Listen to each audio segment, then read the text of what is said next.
जो एकजुटता दिखाई है उससे पीड़ित परिवारों को बहुत हौसला मिला है। साथियों, उत्तराखंड की ये भूमि, हमारी ये देवभूमि आध्यात्मिक ऊर्जा से ओतप्रोत है। चार धाम और अनंत तीर्थों का आशीर्वाद, जीवनदायिनी मां गंगा का ये शीतकालीन गद्दी स्थल आज एक बार फिर यहां आकर आप सब अपने परिवारजनों से मिलकर मैं धन्य हो गया हूं।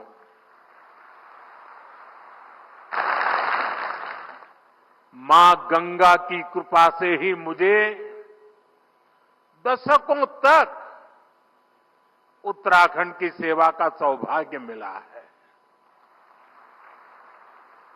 मैं मानता हूं उन्हीं के आशीर्वाद से मैं काशी तक पहुंचा और अब सांसद के रूप में काशी की सेवा कर रहा हूं। और इसलिए मैंने काशी में कहा भी था, मुझे मां गंगा ने बुलाया है। और कुछ महीने पहले मुझे ये भी अनुभूति हुई कि जैसे मां गंगा ने मुझे अब गोद ले लिया है, ये मां गंगा की ही दुलार है। अपने इस बच्चे के प्रति उनका स्नेह है कि आज मैं उनके मायके मुखवा गांव आया हूं।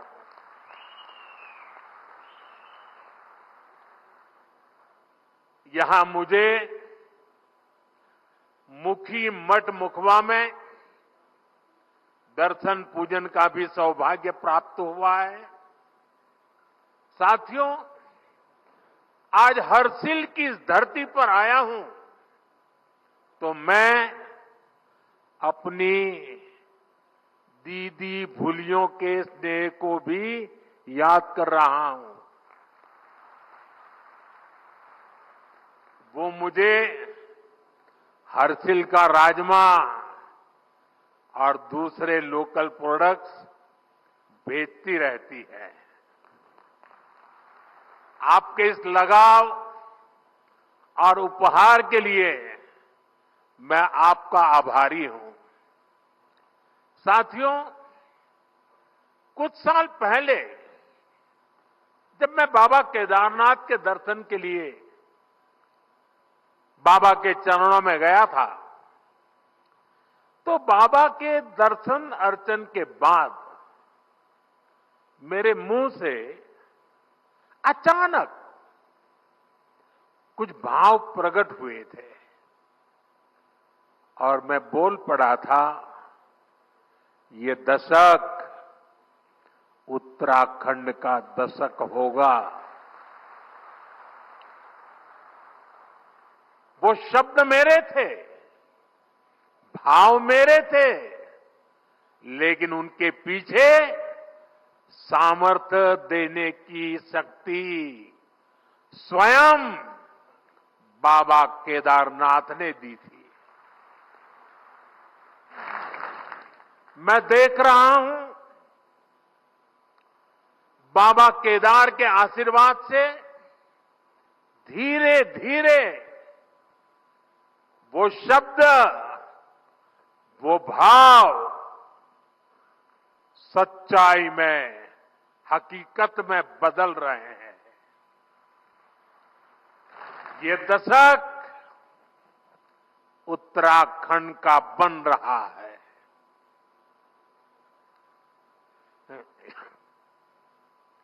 यहां उत्तराखंड की प्रगति के लिए नए नए रास्ते खुल रहे हैं। जिन आकांक्षाओं को लेकर उत्तराखंड का जन्म हुआ था,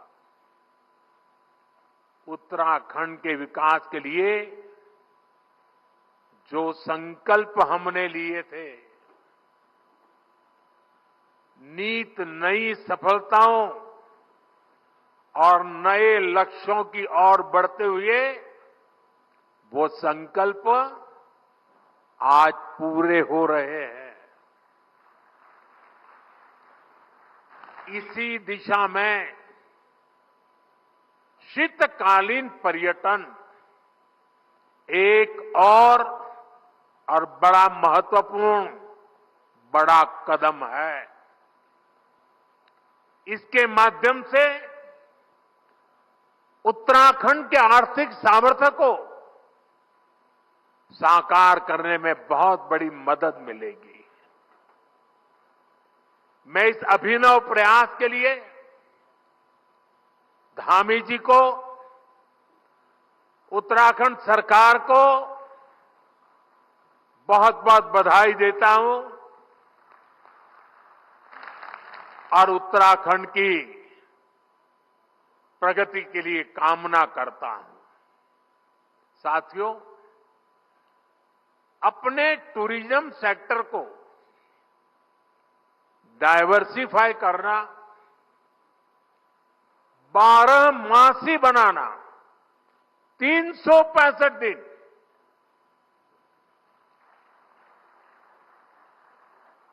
ये उत्तराखंड के लिए बहुत जरूरी है। मैं चाहता हूं कि उत्तराखंड में कोई भी सीजन हो, कोई भी सीजन ऑफ सीजन ना हो, हर सीजन में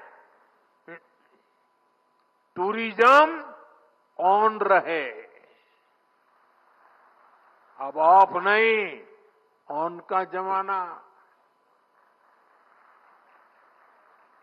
अभी पहाड़ों पर पर्यटन सीजन के हिसाब से चलता है। आप सब जानते हैं, मार्च, अप्रैल, मई, जून के महीने में बड़ी संख्या में पर्यटक आते हैं। लेकिन इसके बाद उनकी गिनती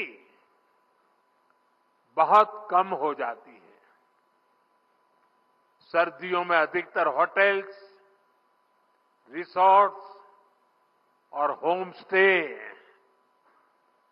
खाली पड़े रहते हैं। ये असंतुलन उत्तराखंड में साल के एक बड़े हिस्से में आर्थिक सुस्ती ला देता है। इससे पर्यावरण के लिए भी चुनौती पैदा होती है।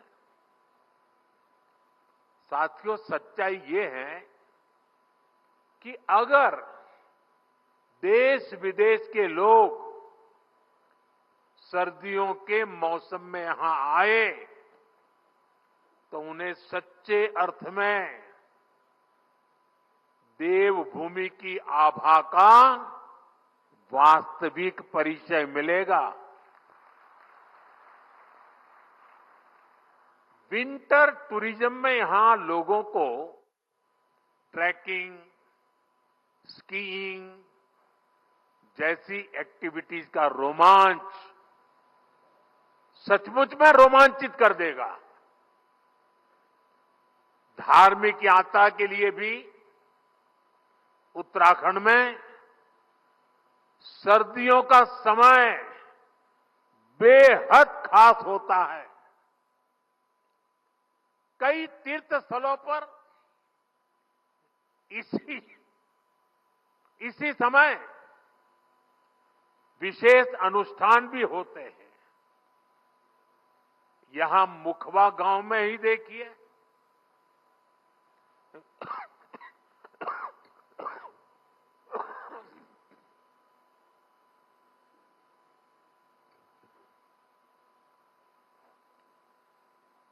यहां जो धार्मिक अनुष्ठान किया जाता है वो हमारी प्राचीन और अद्भुत परंपरा का हिस्सा है। इसलिए उत्तराखंड सरकार का 12 मासी पर्यटन का विजन, 365 दिन के पर्यटन का विजन लोगों को दिव्य अनुभूतियों से जुड़ने का अवसर देगा। इससे यहां साल भर उपलब्ध रहने वाले रोजगार के अवसर विकसित होंगे। इसका बड़ा फायदा उत्तराखंड के स्थानीय लोगों को होगा, यहां के युवाओं को होगा। साथियों, उत्तराखंड को विकसित राज्य बनाने के लिए हमारी डबल इंजन सरकार मिलकर काम कर रही है। 4 धाम ऑल वेदर रोड,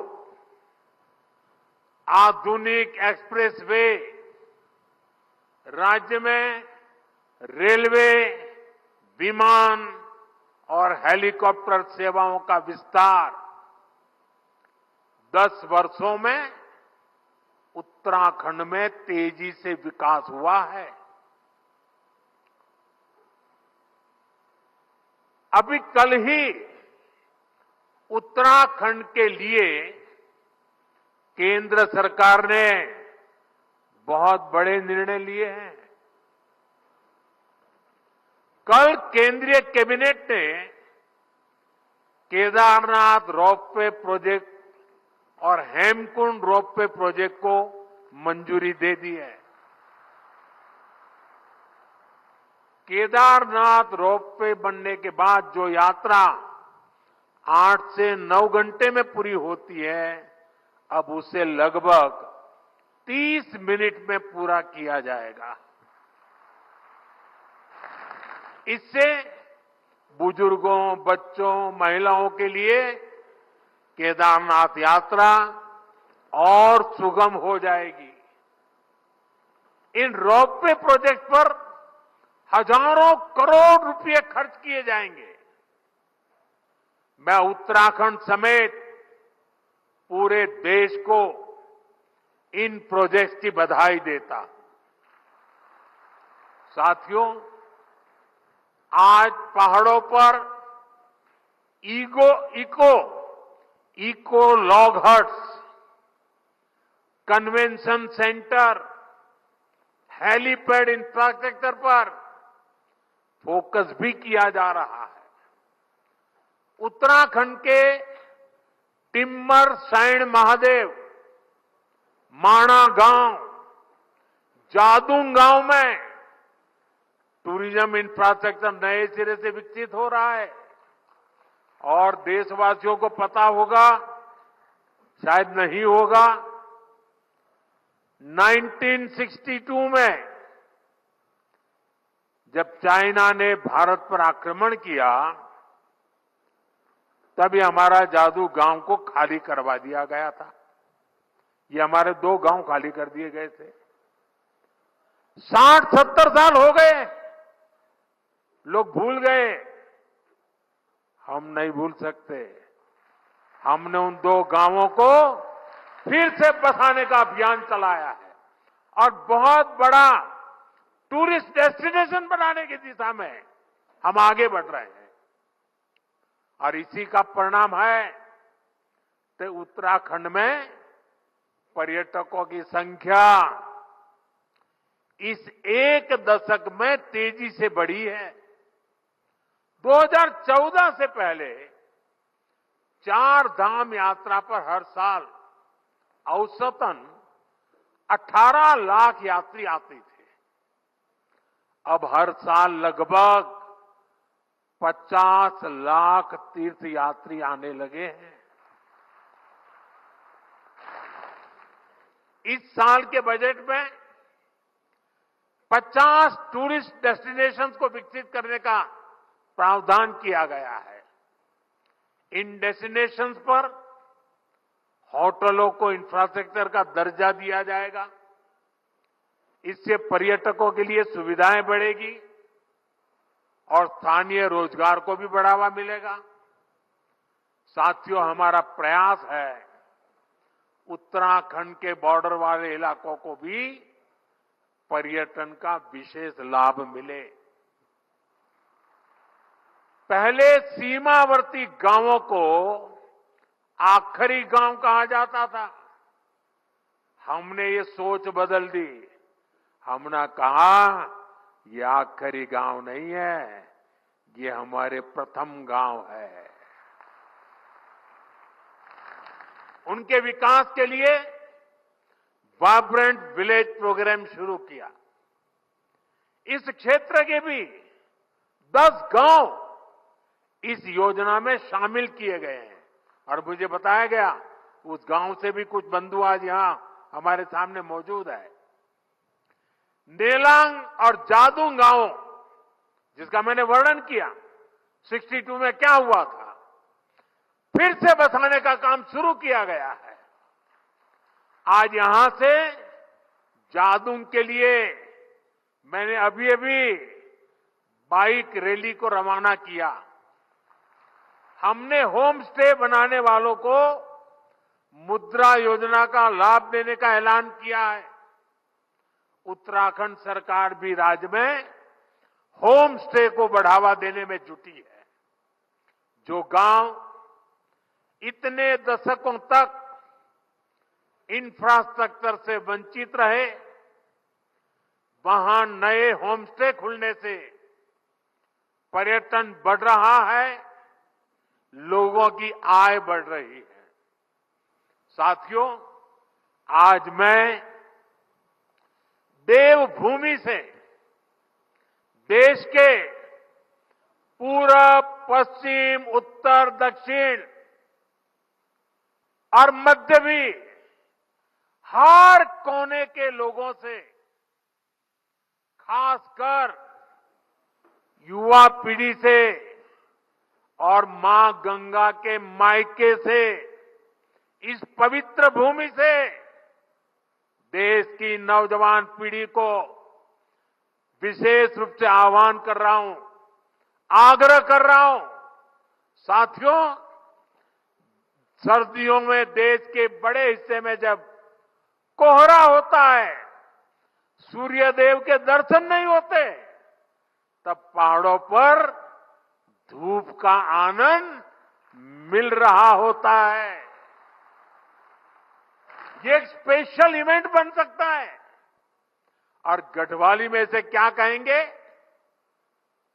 घाम तापो पर्यटन।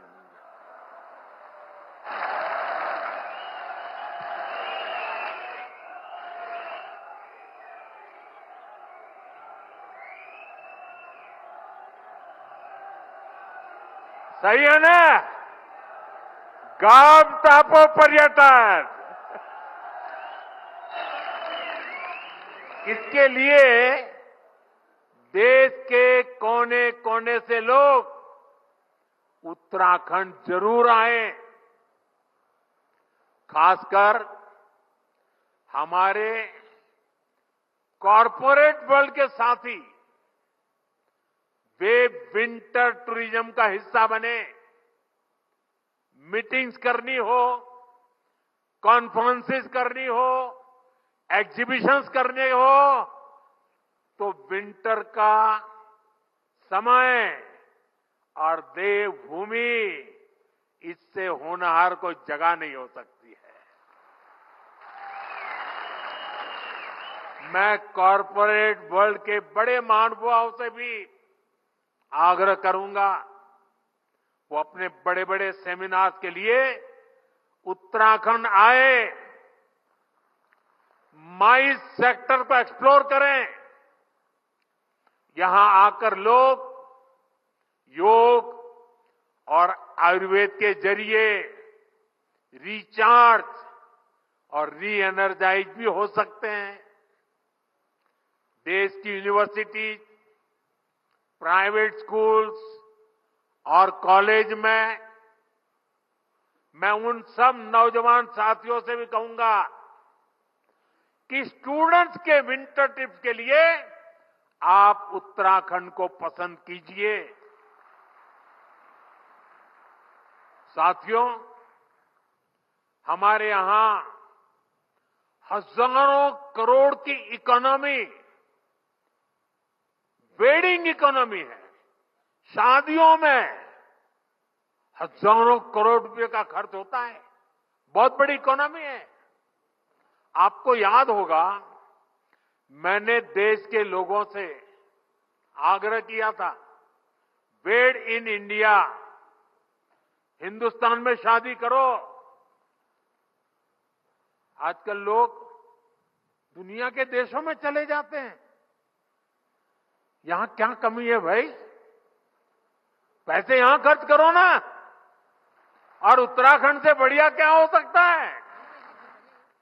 मैं चाहूंगा कि सर्दियों में डेस्टिनेशन वेडिंग के लिए भी उत्तराखंड को देशवासी प्राथमिकता दें।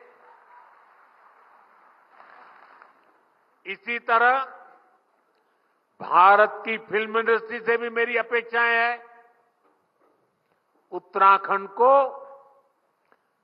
मोस्ट फिल्म फ्रेंडली स्टेट का पुरस्कार मिला हुआ है। यहां तेजी के साथ आधुनिक सुविधाएं डेवलप हो रही है।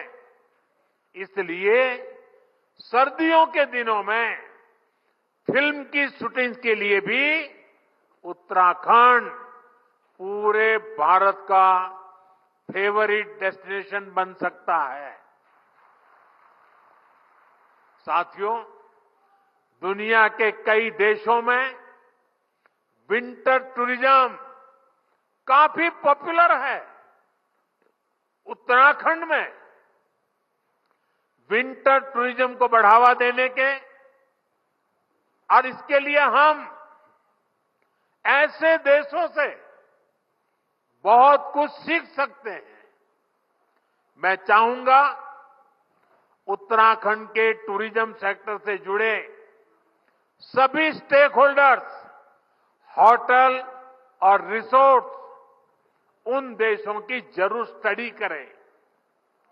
अभी मैं यहां एक छोटी सी प्रदर्शनी लगी है, उसको मैंने देखा, बहुत प्रभावित करने वाला मुझे लगा। जो कल्पना की गई है, जो लोकेशन तय किए गए हैं, जो आधुनिक रचनाएं खड़ी की जा रही है, एक एक लोकेशन का एक एक चित्र इतना प्रभावित करने वाला था, जैसे मन कर रहा था मेरी 50 साल पुरानी वो जिंदगी के दिन मैं फिर एक बार यहां आपके बीच आकर के बिताऊं और हर डेस्टिनेशन पे कभी जाने का मौका तलाशूं। इतने बढ़िया बन रहे।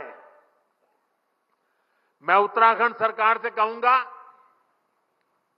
कि जो विदेशों से स्टडी हो और स्टडी से निकले एक्शनेबल पॉइंट्स पर सक्रिय रूप से काम करें।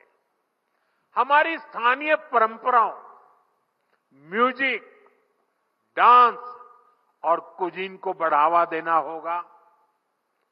यहां कई हॉट स्प्रिंग्स हैं। सिर्फ बद्रीनाथ जी में ही ऐसा है नहीं है, और भी है। उन क्षेत्रों को वेलनेस स्पा के रूप में भी विकसित किया जा सकता है। शांत और बर्फीले क्षेत्रों में विंटर योगा रिट्रीट का आयोजन किया जा सकता है। मैं सभी बड़े बड़े साधु महात्माओं को, मठ मंदिर के मठाधिपतियों को, सभी योगाचार्यों को, उनसे भी आग्रह करूंगा कि वे साल में एक योगा कैंप अपने शिष्यों का विंटर में उत्तराखंड में लगाएं। विंटर सीजन के लिए स्पेशल वाइल्ड लाइफ सफारी का आकर्षण उत्तराखंड की विशेष पहचान बन सकता है। यानी हमें 360 डिग्री अप्रोच के साथ आगे बढ़ना होगा, हर स्तर पर काम करना होगा। साथियों, सुविधाओं के विकास के अलावा लोगों तक जानकारी पहुंचाना भी उतना ही अहम होता है। इसके लिए मैं देश के युवा कंटेंट क्रिएटर्स, आजकल सोशल मीडिया में बहुत बड़ी संख्या में इन्फ्लुएंसर्स हैं, कंटेंट क्रिएटर्स हैं, वे अपने यहां बैठे बैठे भी मेरे उत्तराखंड की, मेरी देवभूमि की सेवा कर सकते हैं, वे भी पुण्य कमा सकते हैं। आपने देश के पर्यटन सेक्टर को गति देने में, लोगों तक जानकारी पहुंचाने में बहुत बड़ी भूमिका निभा सकते हैं। जो भूमिका निभाई है उसका और विस्तार करने की जरूरत है। आप उत्तराखंड की विंटर टूरिज्म की इस मुहिम का भी हिस्सा बनिए और मैं तो चाहूंगा कि उत्तराखंड सरकार एक बड़ी कंपटीशन आयोजित करे। ये जो कंटेंट क्रिएटर्स हैं, इन्फ्लुएंसर हैं, वे 5 मिनट की विंटर टूरिज्म की प्रमोशन की फिल्म बनाएं, उनकी कंपटीशन हो और जो अच्छी से अच्छी बनाए उसको बढ़िया से बढ़िया इनाम दिया जाए। देश भर के लोगों को कहा जाए आइए मैदान में, बहुत बड़ा प्रचार प्रसार होना शुरू हो जाएगा। और मुझे विश्वास है जब ऐसी कंपटीशन करेंगे तो नई नई जगहों को एक्सप्लोर करके नई नई फिल्में बनाएंगे, लोगों को बताएंगे। साथियों, मुझे विश्वास है आने वाले वर्षों में हम इस सेक्टर में तेज गति से विकास के साक्षी बनेंगे। एक बार फिर 365 दिन का 12 मासी टूरिज्म अभियान, इसके लिए मैं उत्तराखंड के सभी भाई बहनों को शुभकामनाएं देता हूं, बधाई देता हूं और राज्य सरकार का अभिनंदन करता हूं। आप सब मेरे साथ बोलिए, गंगा मैया की